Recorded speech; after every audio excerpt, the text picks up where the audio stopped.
Hello, and welcome to another episode of Anomalies. This is a program about high strangeness, about things seen out of the corner of one's eye, about what is real and what might be real. I'm one of your hosts, Dan Hall, and I'm here with my broadcast partner and friend, Dave Jinks. Dave, how are you? Hi there, Dan. I'm doing well. Good. Another episode of Anomalies. I've been looking forward to this for quite a while here with our guest. Yeah, because we always have good guests, but our guest today is not only a friend, but kind of a colleague in some of the things that I'm involved in, and I know that Dave is interested. So let's welcome Aleta DeBee to the program. Aleta is a state section director for MUFON, and she's going to tell us a little bit about what that means. And I am as kind of a point of disclosure, I'm a member of MUFON, so I have some kind of interest in today's topic. And one of the things that we wanted Aleta to come on and talk about, not only is she a state section director for MUFON, she's a field investigator, but she also works with, and the term used to be, abductees or contactees. Mm-hmm. Now it's known as experiencers. So we're really happy to have you here, Aleta, and we look forward to talking about the MUFON and all the things you're doing there. So welcome. Well, thank you, Dan. Thank you. I'm glad to be here, and I'm open to answer any questions that you might have. And I would like to say that Dan is a field investigator for MUFON. That means he gets to go out and talk to a lot of people who have seen things, anomalous things in the sky, and try to figure out what they were. As state section director, I kind of look toward the southwestern side of Washington and take some cases there and try to figure out what's happening down there. Tell us, maybe a good place to start would be, how did you get interested in UFOs? Where does that come from? I don't know. That's anomalous too. Anomalous is a word I guess I'll use a lot here. Yeah. When I was young, I used to go out to a big piece of acreage where my father's radio station was and look for UFOs in the skies. And he and I would look every night we were out there. Never saw anything, but my interest was certainly piqued. And later on, I kind of forgot about it over my lifetime until about 25 years ago, when suddenly I had to have every UFO book. For some reason, I had to go out and start buying UFO books. I don't even know why. And that interest led to the study of religions, of people who have been abducted.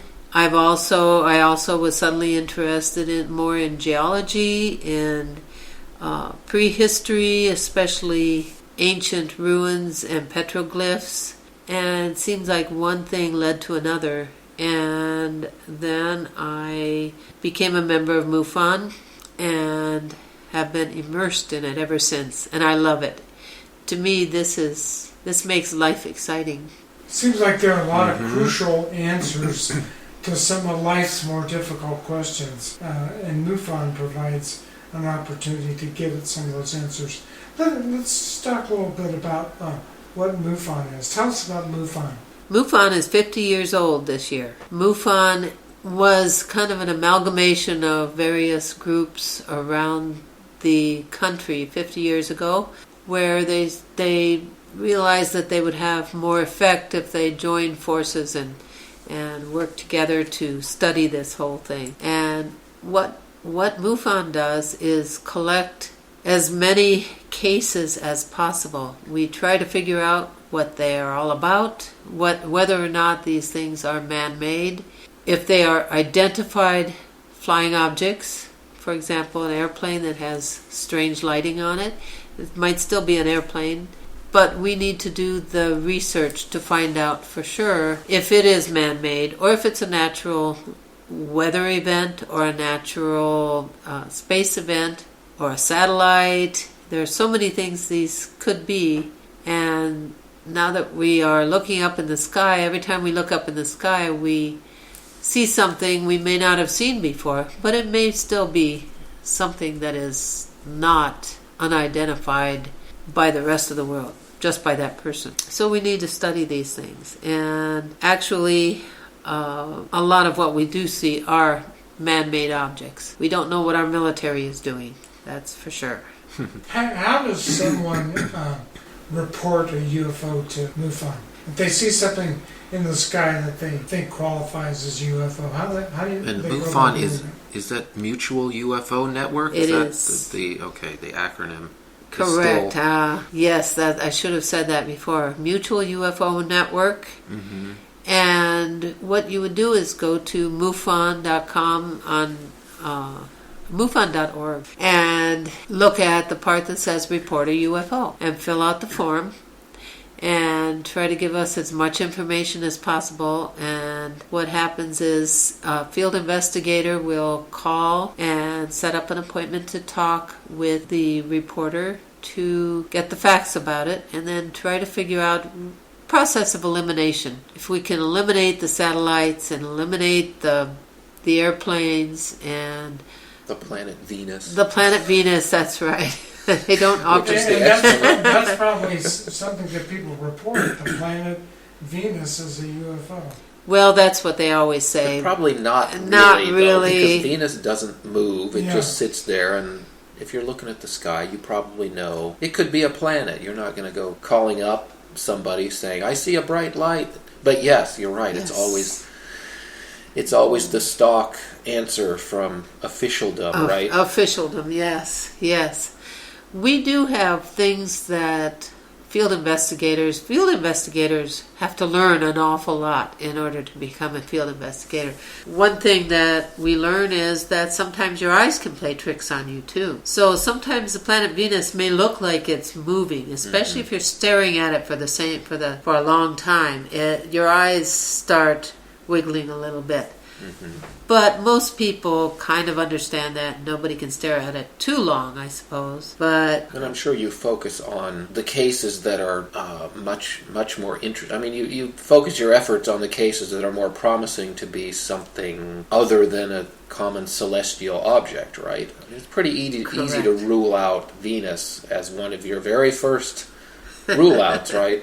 Absolutely. We try to do that. We try to rule things out. And if it's easy to solve, if it is right over SeaTac Airport and it's moving north and it's coming straight in, you're pretty sure that it is an airplane. Mm-hmm. But once you've eliminated a lot of those things, if it is still anomalous, really having strange movements, really strange lights on it, then you might have to do a really deep research on it and learn see if you can at least get a very good description so that I'm getting off track here. Oh, no, I think you're doing fine. That's what's hard, is gathering the correct information. That was leading into my next question, which is, do you have a protocol for deciding what is something to follow up on? As you mentioned, airplanes are supposed to have the FAA standard lighting. If something doesn't show the correct lighting, well, that's kind of a giveaway that there's something different there. Maybe it's a balloon, or maybe it's a Chinese lantern, or whatever. But if it's missing some key things, that'll send you off in a different branch in your decision tree, so to speak, right? Do you have a formal protocol? I know that most employees, in quotes, are volunteers, like Dan here. Is that right? Do you have volunteer? Do you have any paid employees? Very, very few. Probably the head of MUFON is paid, and a couple of others office staff. And where does that money come from, Aleta? It comes from the dues that we pay as MUFON members.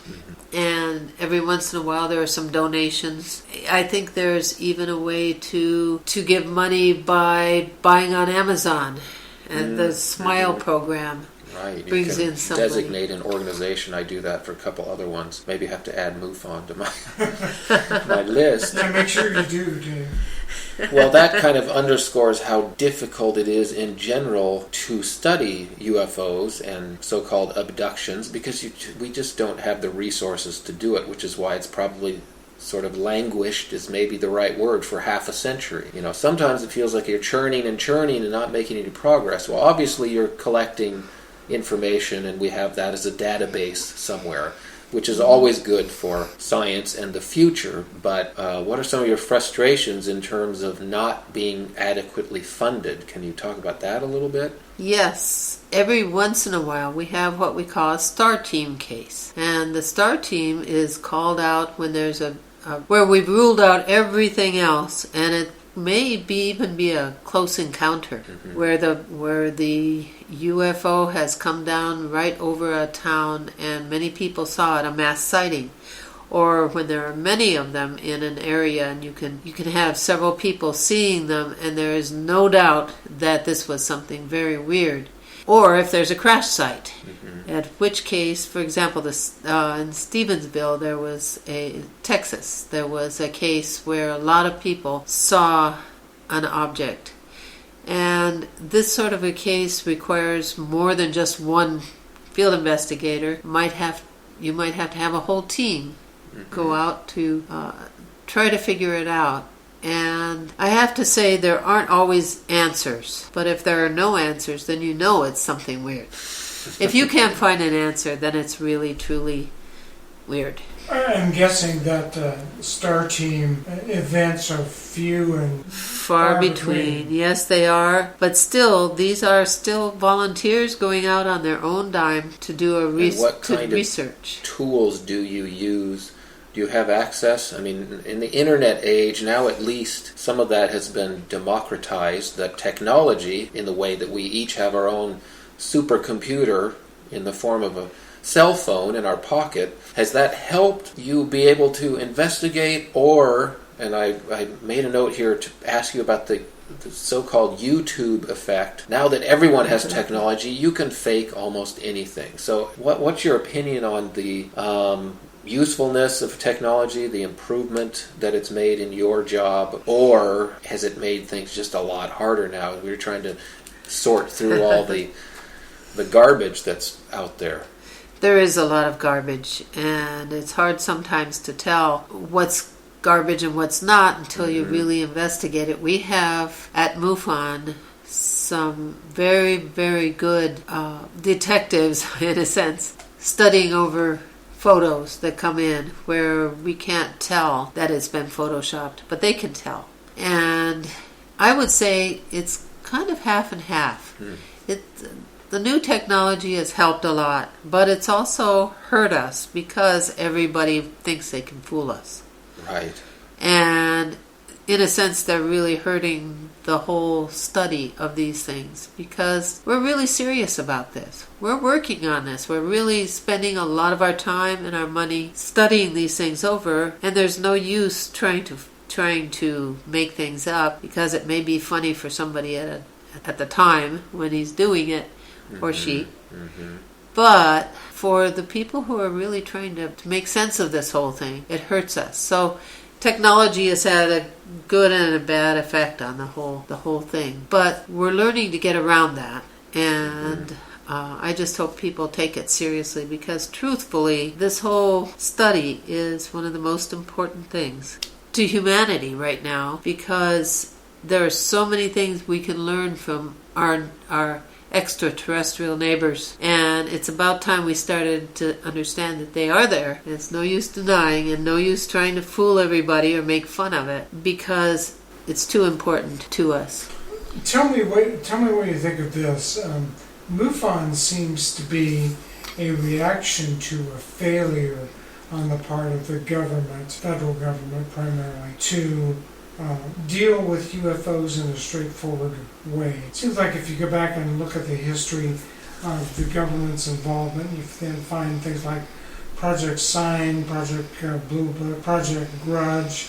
It was kind of a way for the government to say, well, we're going to pay attention to some of these reports that we're getting, but it's really nothing to worry about. And I thought that was always kind of self-serving because the government really couldn't admit that UFOs were a threat to national security, and we needed to do something about that. So an organization like MUFON grew out of that frustration. What would you say about that? I think it's absolutely true. We don't really know why the government continues to deny it and to try to hide it, but they do, and MUFON is one of those ways that we can get around the government and learn on our own. I've heard rumors that sometimes there are our government agents at MUFON symposia trying to find out what we know. They already know what we know, and but they still don't want us to know that they know. Something like that. Right. And they have to kill us if we that's found right. out. That's right. We don't want that. But one of these days they will have to say, okay, we do know about it. They've kind of come out with that recently a little bit, but still they aren't coming out with it all the way. But that leads us into something else. I think the experiencers know a whole lot more about this and eventually they're going to be the ones to lead us into disclosure with or without the government. That's interesting. Before we get to the experiencers, which I have a ton of questions about, tell us about a case. Tell us about the typical field investigator's case. Something you investigated or something that you think is kind of common, run-of-the-mill UFO case. Run-of-the-mill. Unfortunately, a lot of our cases are what we call LITs, lights in the sky.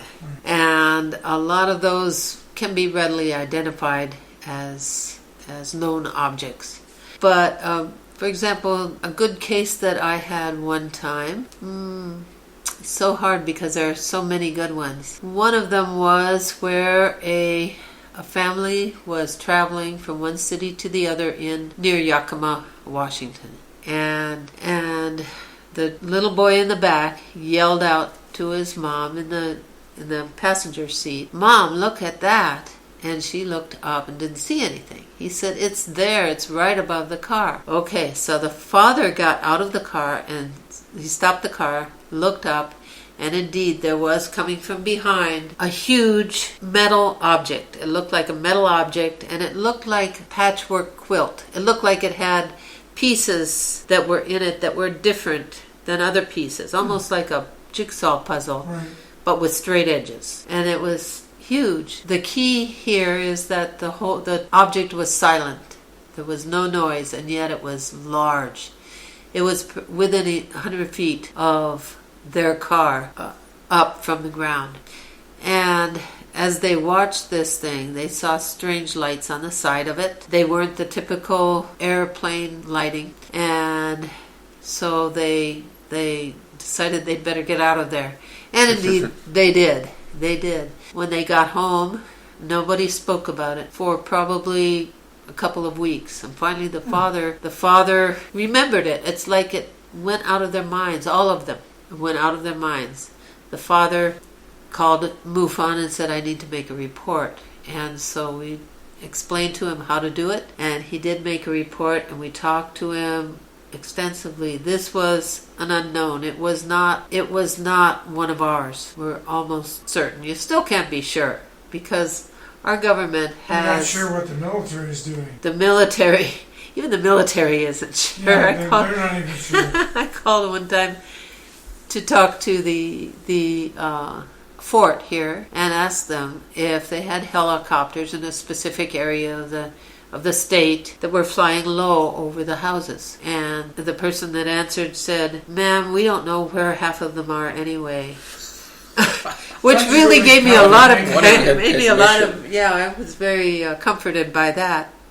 But at any rate, that's not a typical case, but that was a good case. Now that was Yakima, you said. What year was that? Was that recent? That was about 10 years ago. Because I've been in Yakima many times, and I swear there's got to be something there. We've driven out to soccer tournaments. Every time I go through there, I just have this feeling. It's such a vast place. I just have a feeling there's some underground military installation or something there. Well, there is. Isn't there the Yakima training range Yes. that's out there? Well, there is a Yes. little thing as you're going by whatever highway that is. I don't remember what the number is, but there's a little thing it's a sign that says military something. I mean, that's all it is. It's a little sign, military whatever. And then there's this little shack, literally, this little house, off the road. I'm thinking, that's your military installation. Well, where's the rest of it? And you just get the feeling that there's something underground. Plus, there were flaps there in the, was it 70s or 80s? I mean, in 70s central and 80s. Washington.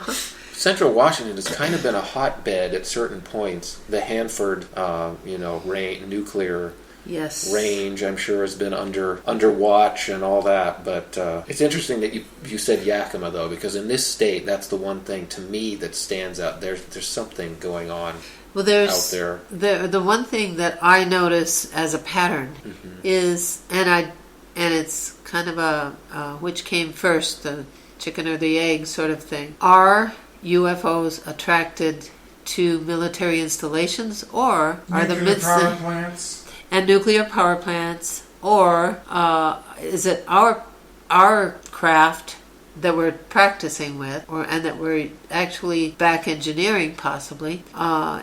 We don't know if it's ours or theirs. It could be both. Yeah, the unfortunate answer is all of the above, I think, Yes. which makes it so darn complicated to figure out, especially when you have no resources. I mean, virtually no resources. We've got a lot of field investigators, though, that do a really good job of checking these things out, and it's the best we can do. I commonly say that we don't have answers. We only have questions, and the more questions we have, and the more answers we think we're finding, the more questions we get.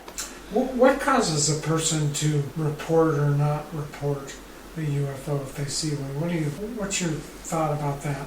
There could be several reasons. Number one, the form is kind of long. People have to fill out a lot of things that may or may not be something they want to talk about. Like their own education and their own, it doesn't really matter to me what a witness's education is or what their background is. I just want to know what they saw. But there are a lot of questions on the form, and for one reason or another, they are, some of them, pretty important. Another one might be time. Nowadays, people are so doggone busy. They do not have time to spend time with their children or do all the homework that they need to do or that sort of thing. And because of the time element, they have to stop and figure out who to report it to and fill out the form, send it in, and then they're going to have to talk to one of us. And it does take time. It does take time. Another thing is they may be scared. They may be afraid that by saying that they believe in a UFO or that they've seen a UFO, they might lose their job, which I don't think they would nowadays. They might have 50 years ago, but not now, really. And everything that MUFON does is pretty much confidential. We don't pass around names of people. We don't report that so-and-so saw a UFO. That's a secret. If they want to talk about it, that's fine, but MUFON does not. MUFON is very careful about that. So it may be a privacy issue. They think there's going to be a problem with their privacy, and it's not so. They won't have a problem that way. One of the things I've encountered as an investigator is trying to contact witnesses after they've filed a report. And it's amazing to me that in the short amount of time I've been doing this, that the number of people who file reports don't want to talk to an investigator over the phone. And I've had trouble getting in contact with them. That is possible, because after they fill out the report, they kind of get this little fear in their heads that it's going to get them into trouble if they say something. And so they don't. And it's a shame.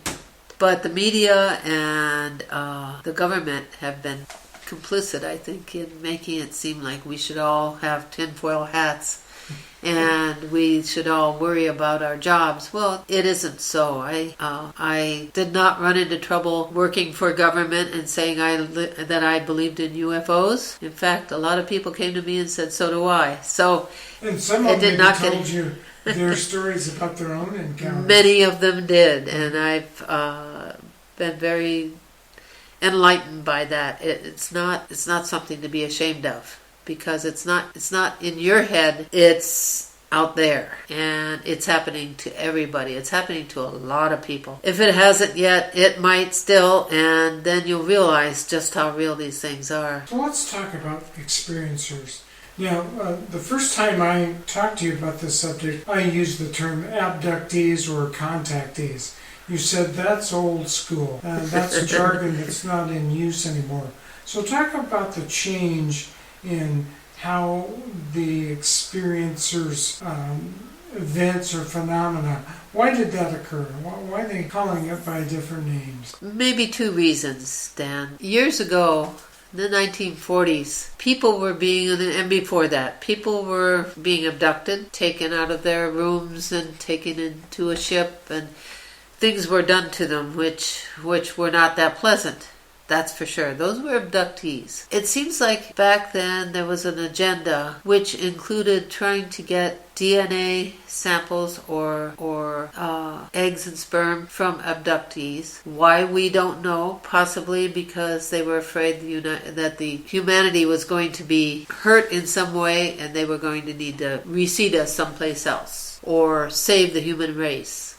We don't know. There even were talks about hybridization, where children were being created which were hybrids of the aliens or extraterrestrials and humans. And that went on for a number of years. We don't know why, really. We were never really, it was not really explained to too many people. And then over the years, I think the agenda has changed, and at the present time it seems that there aren't too many of these abductions taking place. If somebody is taken away from their home or their car and taken to a ship, nowadays the reports are that it's for educational purposes, that they're actually being sat down in a chair and taught things. Yeah. For example, how to better use their brains, better use the innate abilities that we have that we don't realize we might have. Or even education about the environment and how we're hurting our environment and how we can help stop it. They haven't given us a how to, actually, but that we have to stop it. There are also talks of telling us the history of our world and how long the extraterrestrials, have been active with humanity and in contact with humanity. This education seems to be quite common now, and personally I haven't gotten a lot of reports of the old-fashioned abductions with some sort of medical procedures in a long time. There are even talks about, and this is from a number of people, that they've actually been healed with the technology that these extraterrestrials have, and that the healing was done almost instantly or over a very short period of time, and then they were clear of whatever it was that they had before. So there's really been kind of a change in this experience. That's one group of reasons why I think this change has happened that you asked about. The second is that a person who has contact usually has many contacts. One may be an abduction, maybe 30 years ago. One may be education. One may be just having you come on board to fly the ship. So there are many different experiences, and if you just label it as abduction, you're probably just only talking about one of those experiences for an individual. Many have been abducted or taken away many times for different reasons, and the word abduction kind of labels it in one category and fails to talk about the others. How did you get from being a field investigator to dealing with people who have had experiences? I don't know. I honestly don't remember. Yeah. I simply asked, and I was allowed to enter the team, and I'm very glad about that. The experiencer research team from MUFON was started by Kathleen Marden. She is a highly credible author and MUFON member and Betty and Barney Hill's niece. Betty and Barney Hill's niece. Yes. She was an experiencer, she has had so many experiences over her lifetime.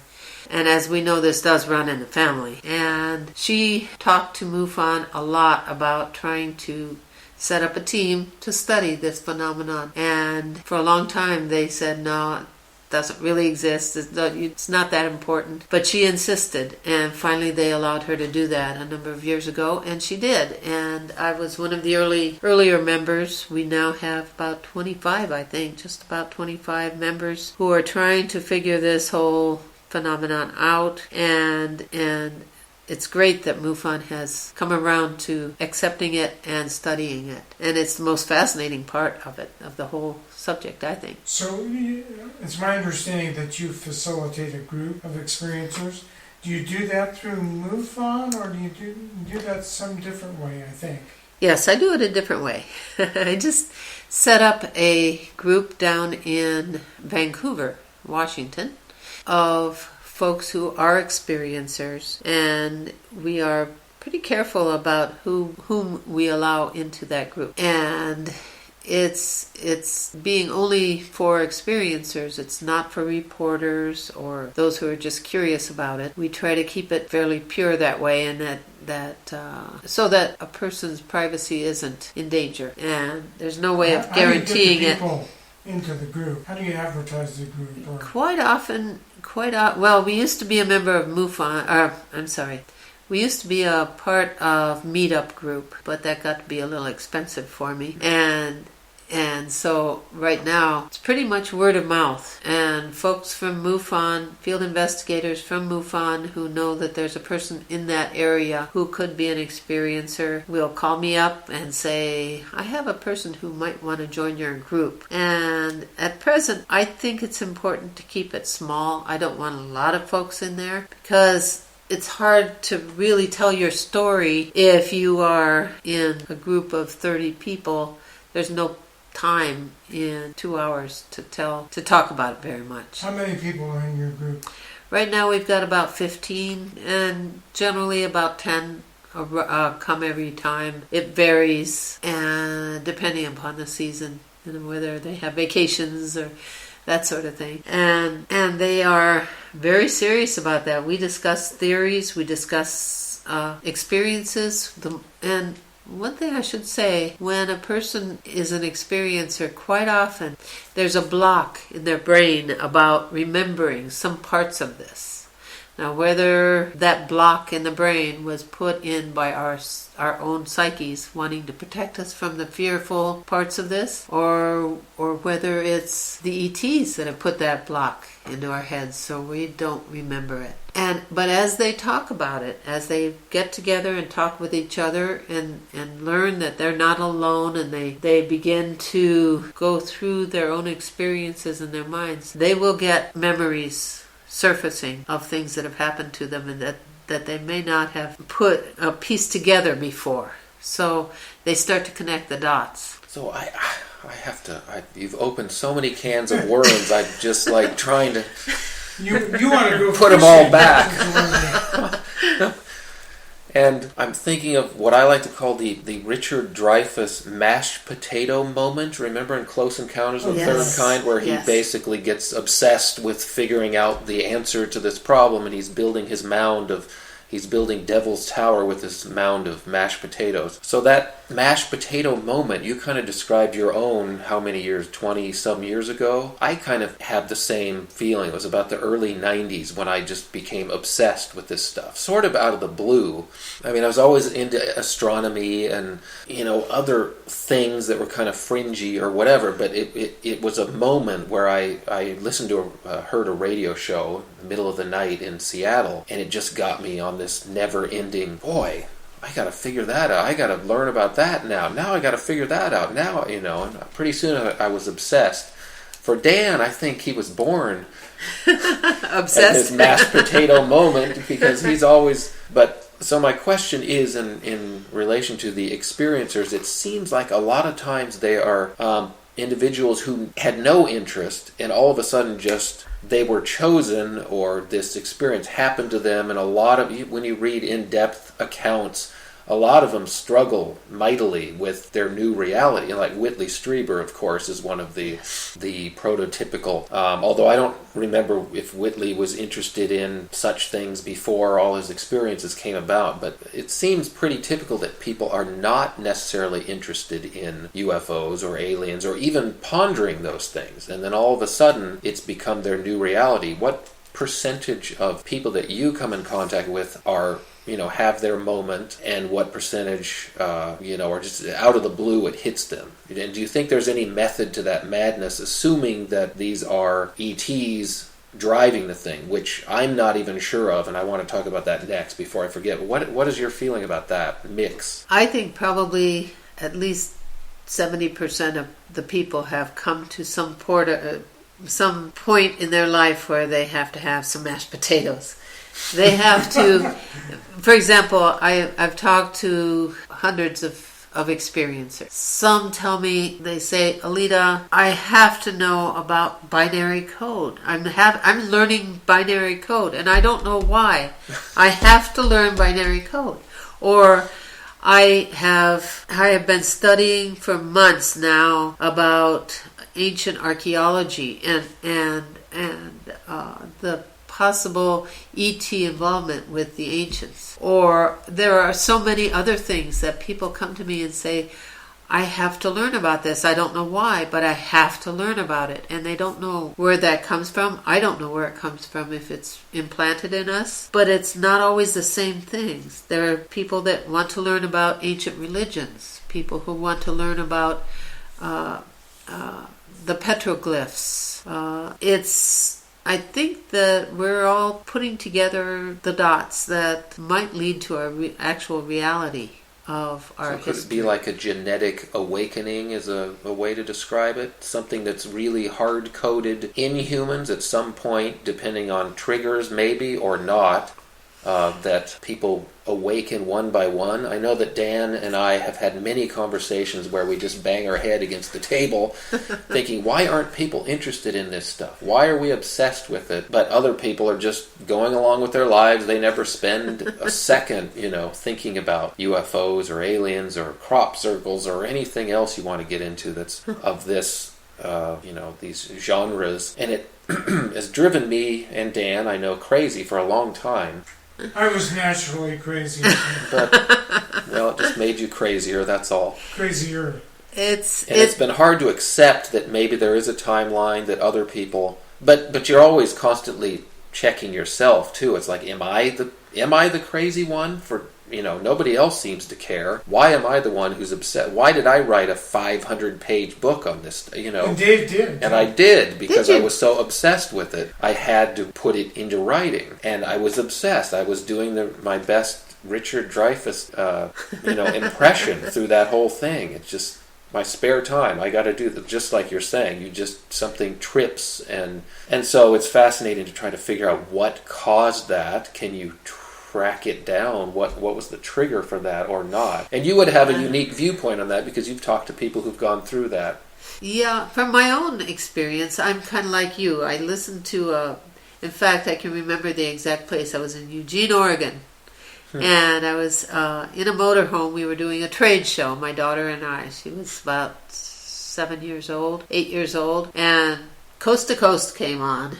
Art Bell. Mm-hmm. And he was talking about Egypt, and my daughter said, and this was late at night, we were traveling home from the show, we were all worn out, but she said, Mom, is all that true? And I said, no, that's ridiculous. But the next night I had to listen. And the next night I had to listen. I could not stop. Of course it's not true, but it might be. Right, I got addicted to Coast, and I got addicted to... And that was part of probably of why I started having to have all those books about UFOs. And that, of course, Egypt led into the ancient archaeology, which led into the other things, and I started to get very, very... My interests were widespread over this whole topic, and everything seems to connect. Even politics connects with this.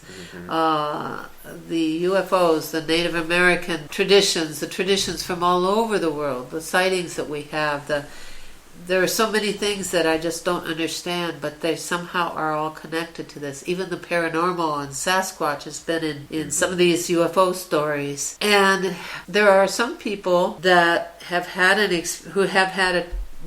I guess it's a type of a trigger that starts you thinking and starts you thinking some more, and pretty soon you're really into it. And some people haven't had that trigger yet, but they might. Maybe this is a genetic thing, I don't know, or maybe it's just the time in the evolution of humanity, that it's time for us to know that we have neighbors beyond our world's atmosphere. Maybe it's time for our next evolution into who knows what. But people all over the world are going through this. So I know if we happen to have any scientists in our listening audience that their heads just exploded when we went down that trail, because a psychologist would say, well, you are fulfilling some other need. You need to believe. It's like Fox Mulder's poster, I want to believe. My belief and observation is that this is not about belief. You didn't just one day decide, my life sucks, so I'm going to believe in UFOs. You saw something that was compelling. Even a lot of us, it's a scientific curiosity. It's not just an emotional thing. It's like, why isn't that question answered? That was for me. It's like, why are all these questions out here, and why isn't anyone working on finding answers? That was my main concern. It wasn't about, are the aliens coming to get me, or, is the Earth going to implode or something? It was just like, why aren't people answering questions? And the more you go down that path, that rabbit hole, you realize what's wrong with our society and our structure, and the scientific community, in particular, has been a giant barrier to understanding some of these mysteries. And not just a barrier, but an intentional obstacle. And that brings me to one of my biggest questions I wanted to ask you. You are surely familiar with Stephen Greer. Yes. Disclosure Project.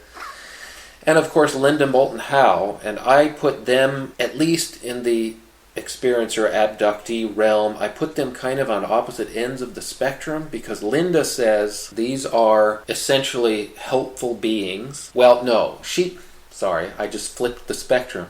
Linda says these are potentially evil or demonic, although she's much more diplomatic about the terms, but her implication is that there's something nefarious potentially going on. Greer, on the other hand, says that all abductions and experiences are fabricated, are illusory, are the work of the military-industrial complex, and that the aliens are essentially good people who are fostering our cosmic evolution. So you got Greer versus Linda Moulton Howe. Where are you on that spectrum, and what can you say about those two viewpoints? I think they're both wrong or right, because that's about the worst. The worst my answer. Story, and I'm sticking with it. Yeah. It's the worst possible answer. Thanks, Aleta. You're so welcome. I worked on that one.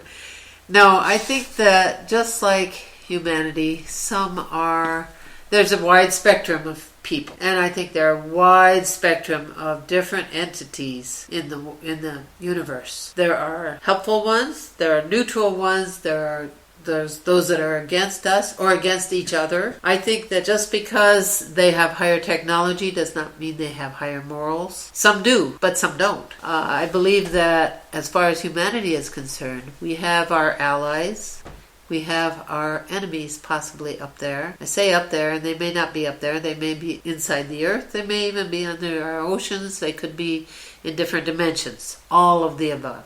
People who say that there can't be any extraterrestrials because of distance are maybe wrong, because they're kind of all around us, I think. But if we try to say that they're all good or all bad, we're probably barking up the wrong tree. We really need to understand that there are all types, and we have to be discerning and start to plan ahead about who we're working with, if we're going to be working with these entities, because there are tricksters. There are tricksters out there. Who say, we love you, we want to work with you, please obey us. We may be wrong if we go with them. We need to start really considering what to do with whenever we meet or begin to interact on a conscious level with these entities. So it's important to stop denying it. And you talked earlier about why aren't people paying attention to this. I think there's a fear that if we acknowledge them, that they'll come more, or that they'll be real if we recognize them. But if we ignore them, they probably won't bother us. Well, that brings up another concept, the prime directive. Maybe Dan can talk about that, because I think you were a pretty big Star Trek fan, right? Oh, yes. Talk about that, how that... Are they following, they being this group, are they following the prime directive? Are some of them? Do some of them not believe in that idea? If you're a Star Trek nerd like I am, the prime directive seemed to be something that the Federation of Planets came up with, which prevented contact with alien or other, maybe alien's not the right word, contact with other civilizations. It was a directive to not interfere in their affairs, so that there was a natural evolution that each civilization would go through, and that in your contact with them, you could learn about their civilization, but you couldn't give them technology that would modify what they were doing. So maybe that, is there an element of that in any of this experience or phenomena? I kind of believe that there might be. But I think that I think when we're coming close to annihilating ourselves, maybe that doesn't count anymore. I do believe that we have allies who want to help us, but they can't interfere too much. I have a feeling we'd shoot them down if they tried.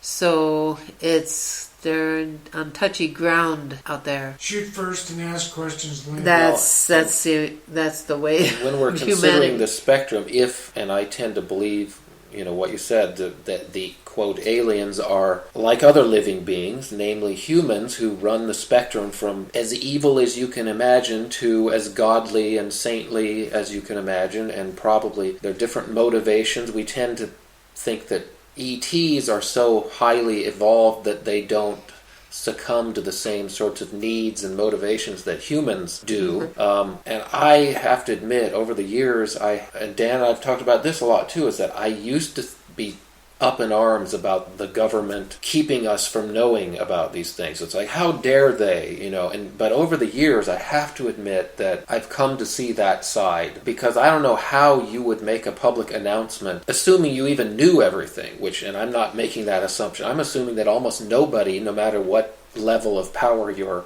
inhabiting, knows the whole picture, the whole puzzle about all this. So how can you make a public announcement about anything?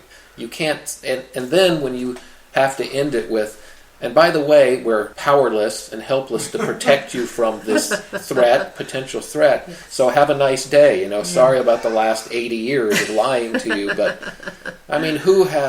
what politician has the guts to get up there and make that announcement and not assume they're going to be shot in mid-announcement anyway by someone else? So, knowing that there's a potential threat, is it not possible also that, to put it bluntly, humans are in a zoo and we're at the mercy of someone, maybe our creators, because you can make a good argument that aliens are the creators of our race, or at least the, I don't know, what's the other word, the tenders, the overseers. The watchers. Well, I think of Zachariah Stitchin's work about the planet Nibiru, which travels throughout the universe and essentially puts down a crop of humans or human-like beings, and then they come back, maybe millennia later and see what's happened to that crop or that experiment. An experiment, right, a zoo. Yeah. So you could, at some point, as we do in our experiments, you wipe the colony clean and you start over. If it starts going in a direction that you don't like, or that is even threatening to yourself, say you're cultivating some virulent... Spacefaring. Yeah, well, I mean, in our laboratory, suppose you're cultivating some harmful bacteria whatever, anthrax or something. If it gets into the wrong hands, or if it gets on you, the threat becomes stronger than the potential knowledge you gain from continuing the experiment. So unfortunately, you can go down that pathway for humans too. And so is it logical to say that maybe a race out there would just as soon have us start over with the whole experiment? I mean, do you get feedback that way? Or what's your ratio of positive to negative feedback in terms of experiencers. I don't have a ratio. But do you see how the questions evolve into more questions, which evolve into more questions, and we'll never know. We don't know. In fact, even if we had an extraterrestrial step down here and go on TV and talk to the entire world, we still wouldn't know the truth because there are so many other extraterrestrials out there with different ideas, different morals, different technologies, and we don't know the real truth, and we don't even know if that one is telling the truth for himself. Right. We don't know. I want to go back to your group here for a second. You probably are familiar with John Mack and his book Abducted, and one of the reasons I wanted to read that book, and I think it's too bad we lost Dr. Mack. Yes. I think he was a stellar researcher in this area. But one of the things that he wrote that book for was because his first response to the abduction experiencer situation was, these people are crazy. This isn't really happening. So he later found out through his research that these people were not mentally ill. They weren't hoaxers. They were just people dealing with very strange experiences and trying to make sense of that. How do you screen people in your group as to whether or not they might be hoaxers, or whether or not they might be telling a legitimate story? It is hard. It is hard. It is because sometimes, well, there's another element, and I'll talk about that in a little bit. But it's intuition partly, and because I get a feel for folks who are genuine in what they're saying to me. And I find that the people who I think might be hoaxers generally fall out of the meeting. They don't come. Or the ones that are simply conspiracy theorists. I mean, truly the ones that are fearful of the government and angry at the government as much as anything else. They don't really come to the meetings very much. They go away. It is hard to tell. And you don't have anybody who's like a mental health professional who co-facilitates the group with you to provide some kind of filter as to who might be more valid than others? Nope. I try to be non-judgmental, and they know that. And I think that the folks we have there now are generally experiencers. And some people are, but don't really know it, and they don't know why they come to these meetings. They don't know why.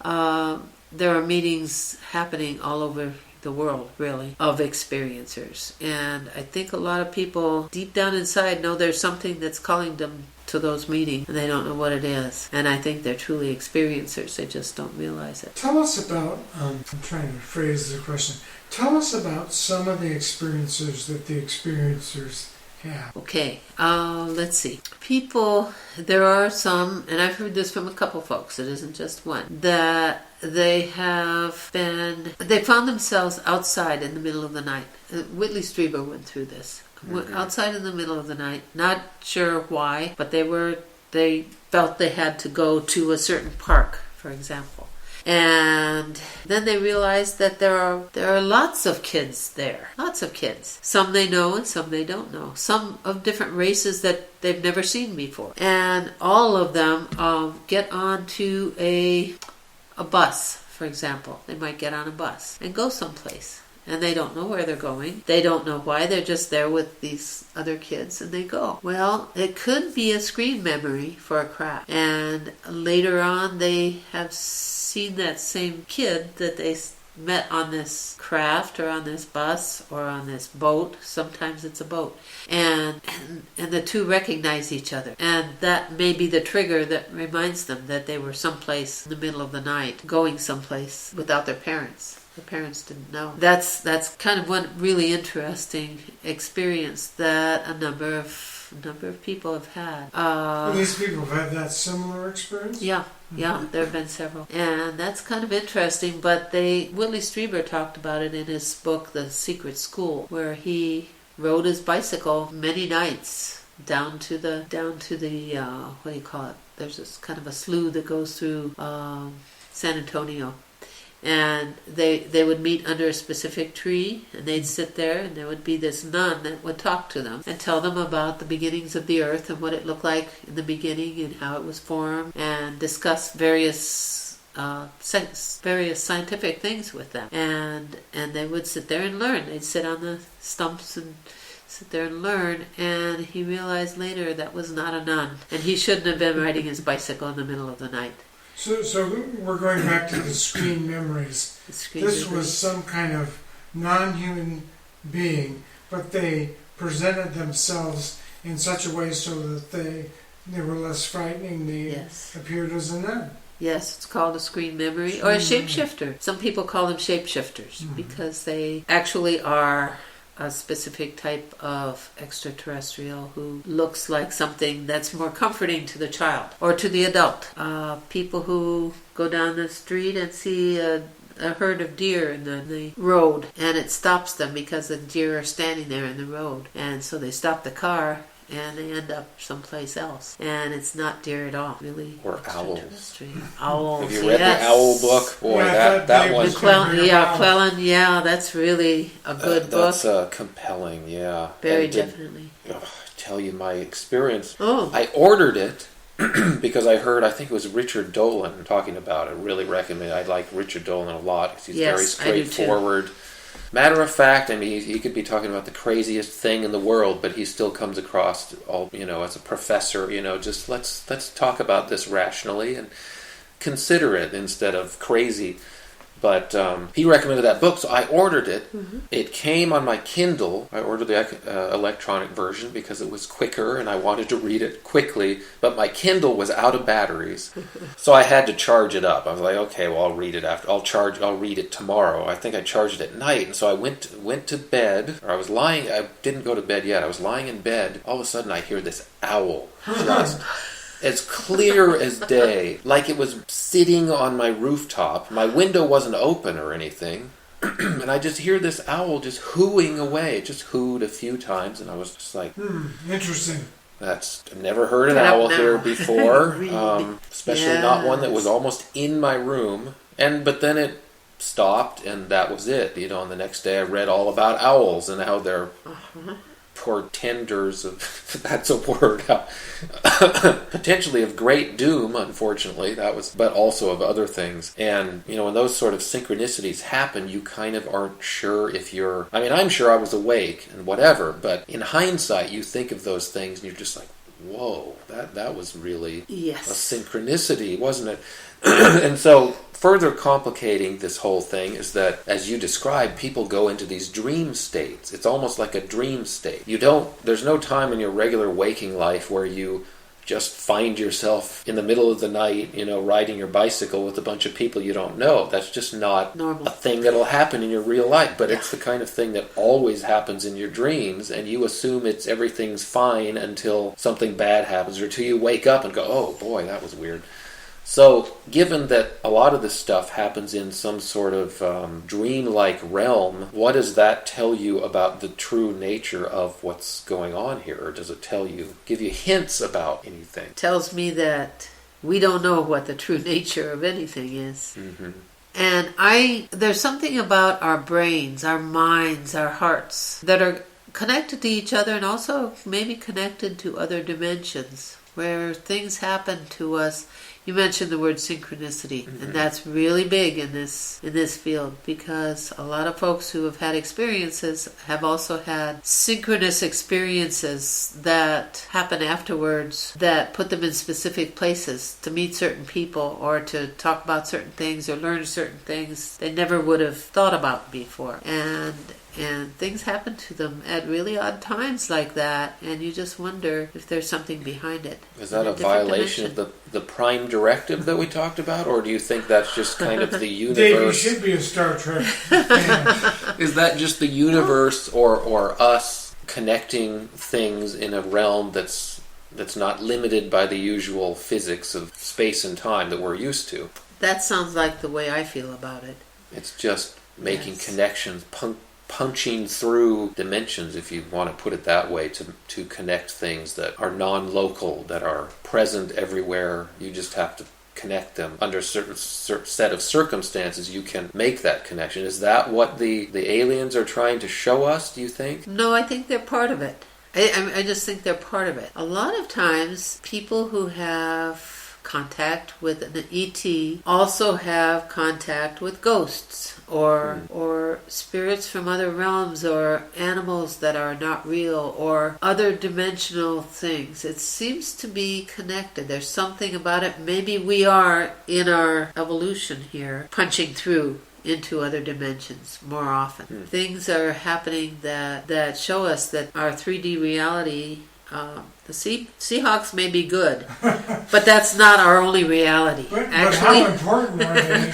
that's a good question. To a lot of people, they're very important. And possibly because they don't want to face this other stuff. But when you really come down to it, there's a whole other reality out there, or many realities that we don't even know. People who have been shamans, who have been trained as shamans, see into other realities. And they've often had experiences with ETs too, where the ETs fit into the ghost and Sasquatch and other realities. We don't know where these things all combine, where they connect, but they are there, and I don't know how it all fits together. Well, I was thinking of this idea of the unified theory of the paranormal, which we tend to put things in categories. Well, the UFOs and aliens over here, Sasquatch and cryptids over here, ghosts are... But actually, they might all blend together. Might be part of the same experience. Absolutely. I think they are. I do think they are. How they all work together, I don't know. Or it seems like they know of each other, or maybe they should know of each other, but... Or maybe they just evolved, for lack of a better term, to be able to better see behind the veil. I mean, my thing with Bigfoot is that if you have this primate that's evolving in parallel fashion, but untainted by human vision or lack of vision or whatever, the limitations that we have as a species, maybe Bigfoot has developed a sixth sense, a sensory just out of certain need for survival. Maybe Bigfoot, and that's what connects Sasquatch to these other things that are able to pierce this veil, on some level. That's been my feeling about Bigfoot. I'm always a little skeptical when Bigfoot walks out of the UFO, in an account, but at the same time, who's to say that's not the experiencer's brain creating that situation? It's not that Bigfoot hitchhiked with that particular UFO to get to the forest or whatever, but I don't know, maybe they all get thrown in there together. Well, and if you look at the Field Investigator's Manual for MUFON, which to become an investigator you have to become certified, pass a test. They have some pictures of occupants of UFOs. One picture is a Sasquatch. So somebody's making a connection there. One other thing I want to talk about, and then I'm wondering if we have just asked too many questions and monopolized too much of your time. Well, I have a couple more that I want to get to on my list I'll here. do one and then Dave will do a couple. So what are these, for these beings that are not appearing as nuns or other children, the experiencers that you work with, what are they describing? What type of entities are they talking about? What do they look like?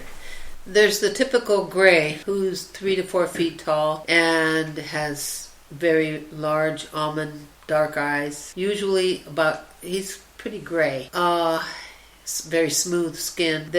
He's very frequently talked about. But there's also the mantid beings, the insectoids, the ones that are very tall. And it's easy for people to say, oh, these guys were good and these guys were bad. But I've had reports where the insectoids were very good and the grays were just neutral, and some where the insectoids were bad. But besides the insectoids, which look like praying mantises and are typically talked about as the ones in charge on a ship. They're the ones in charge. And do they employ any sort of screen illusion more than others, just because the insectoid seems to be more of a repulsive image for humans in general? I mean, given our fear of spiders and all sorts of creepy crawly things, I mean, do they seem to hide themselves more or not? I don't know. I don't think so. They do, maybe because they have the skills. I'm not sure if the little grays are part robotic and They maybe seem don't like have the androids. skills. Yes. At least from Yeah. the many accounts that I've read, don't you think the Greys are kind of worker bees? They're just basically there to facilitate someone else's agenda. And basically. sometimes they walk in step. They all walk together in the same way, and they move robotically. However, I have read about the little Greys as having a sense of humor. Or being super curious about something. Well, that's a human type of emotion. But then a lot of people say they don't seem to have any emotion. As far as the ones, we're not really sure who the real screen memories are, if they actually change themselves into something, or if our brains do. But I've heard about entities that the witness will say, "Oh no, you're too ugly," and they'll switch to something else, or switch to a beautiful woman. Well, who are the turn something Nordics then? The Nordics are the supposedly the beautiful ones. They're supposed to be very angelic looking. So do you tall. have organic reports? Somebody comes in and says there was this Swedish woman who, the My name Swedish is goddess. Sven. If I get abducted, I want to meet the Swedish goddess instead of the praying mantis guy.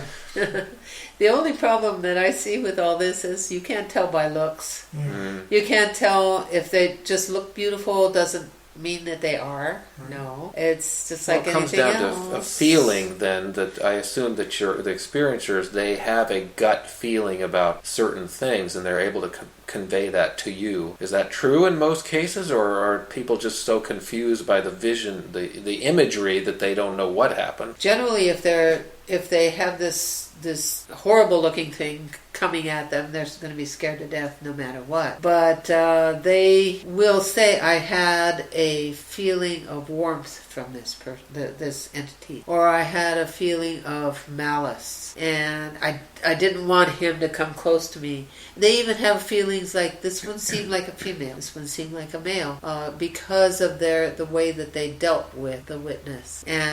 But it's gut feeling that helps them to figure out. And in your experience, do you trust that as much or more than maybe the physical descriptions of things? Oh, yes, I think so. Because I think that there are multitudes of stars with multitudes of planets around them throughout this universe. And we don't all have to look like humans. I think Star Trek tend to make everybody have 2 legs, 2 arms, and the usual.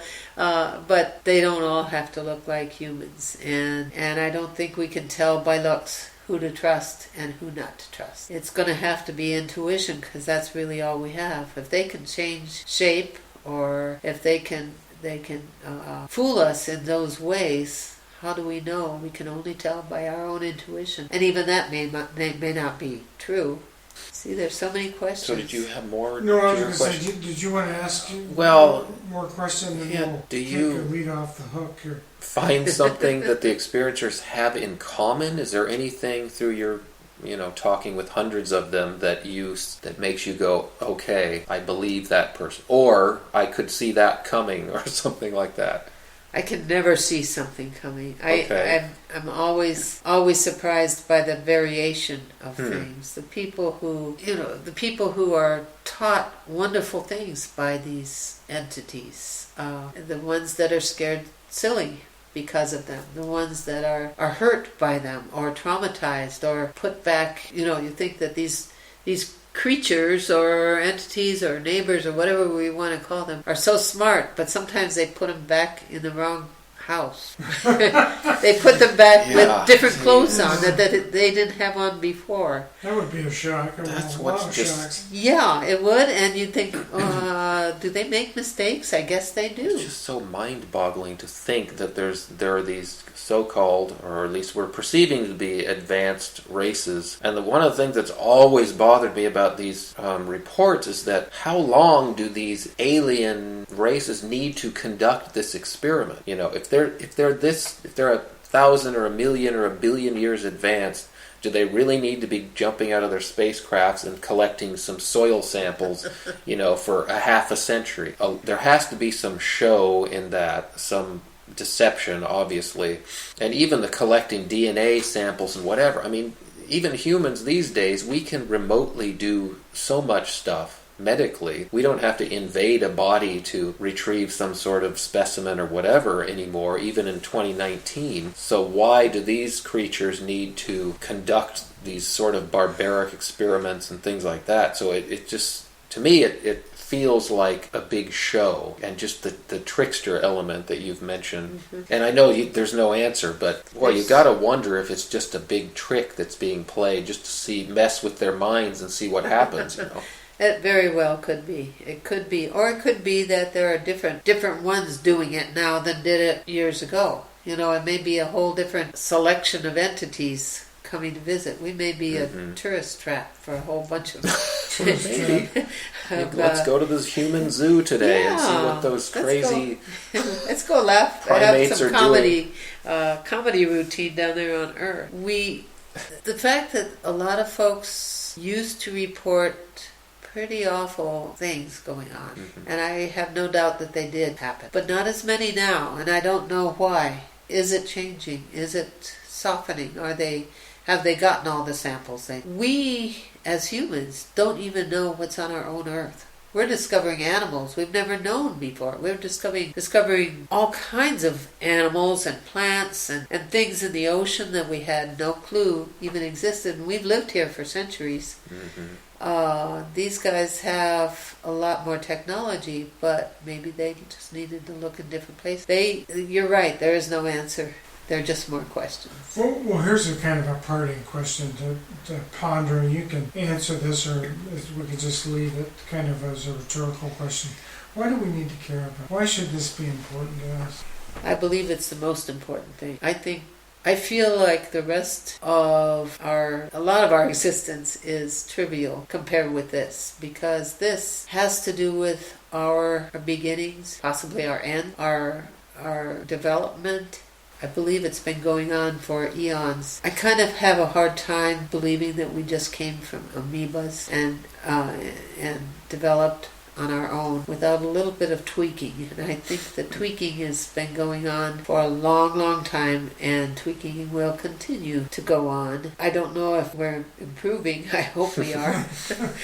We have a ways to go, and I think at this point something's required, and I think the Prime Directive doesn't count here. I think we're going to have some real intervention to make it, because we seem to be hurting ourselves. Nuclear, environmental, and just person-to-person problems that we can't seem to solve. So we will need a little tweaking may help to set us in the right direction. But I think learning our own abilities, our psychic abilities, how to use them better might help. That might be part of the answer to our improvement. Maybe that's what they're thinking too. We don't know what they're thinking. Aleta, thanks for being our guest. It was a pleasure to talk with you. It was a pleasure to talk with you. Indeed, I feel like I've been on a roller coaster ride, but but that's why we do it. I like the ride. I paid for it again. So.